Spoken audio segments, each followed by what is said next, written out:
So in this section of Romans, Paul contrasts Adam and Jesus Christ. And he's going to show that just as Adam brought sin and death into the world, Jesus brought righteousness and life into the world. Just as Adam's one act of disobedience affected all of humanity, the one righteous act of Jesus Christ of dying on the cross for sins and rising again, his one act affects all who receive him. And so the one act of Adam affected many, and the one act of Jesus Christ affects many.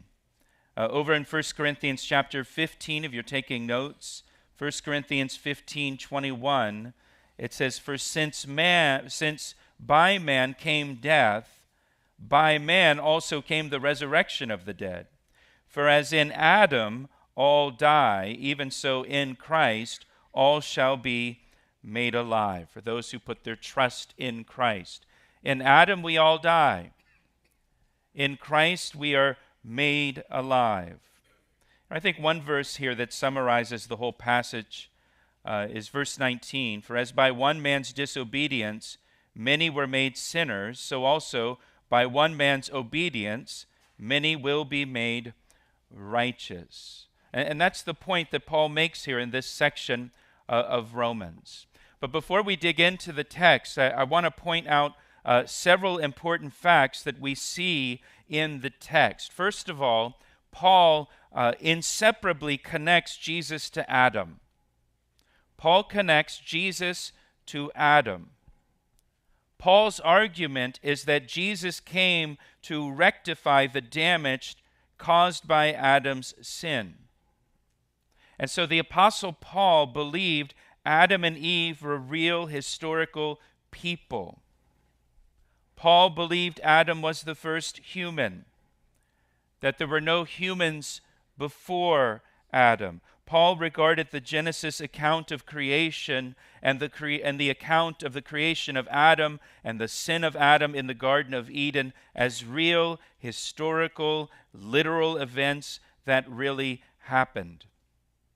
Paul does not view the Genesis account of Adam and the fall as allegorical or as a fable or parable or fictional. Paul believed Adam was a real person and that the fall of Adam really happened.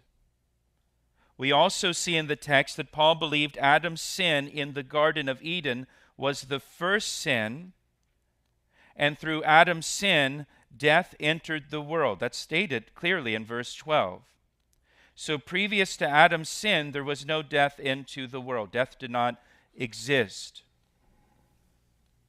Again, Paul links Jesus to Adam, specifically that Jesus came to rectify the effects of Adam's sin on humanity, that Jesus came to rescue us from the effects of the fall of Adam.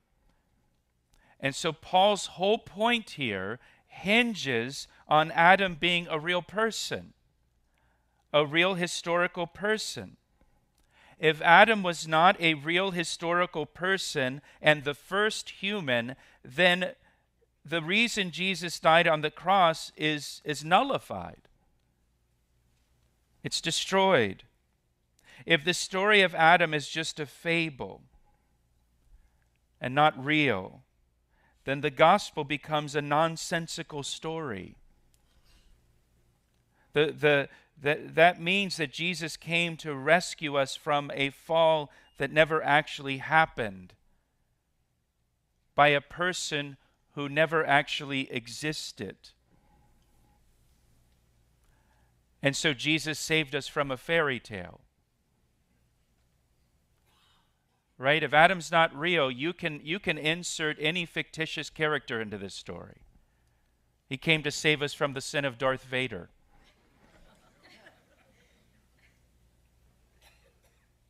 Not only that, if Adam is not the first man, if that's not true, well then the Bible cannot be trusted as true.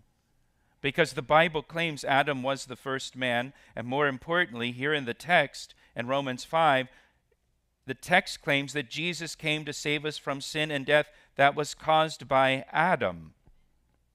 So Adam, being an actual historical person, is necessary. Adam being the first human being is absolutely critical to Paul's whole argument here in chapter 5. And it's necessary, listen, it is necessary for Adam to be a real literal person, a historical person. It's necessary for the gospel to be true. If there's no Adam, there's no gospel. If there's no Adam, that means there's no fall of man. And Jesus died for a fictional problem and not a real problem. Now, we see in the Gospels that Jesus also believed in the creation account in Genesis. He took it literally. He believed the creation account was literal and historical. He believed Adam and Eve were the first two people created at the beginning of creation, not after millions or billions of years. He refers to Adam and Eve in Mark chapter 10, verse 6, and says that they were there at the beginning. Plus, the genealogy of Jesus in Luke chapter 3 traces Jesus' lineage all the way back to Adam. In other words, Jesus descended from Adam. If Adam is not a real person, then Jesus descended from a fictional character. Again, you can insert any name there. Jesus descended from Mother Goose. If Adam's not real, if it's just a fable. So someone who does not believe in a literal Adam and Eve is in disagreement with the Bible, the Apostle Paul, and most of all, Jesus Christ, because they all believed it.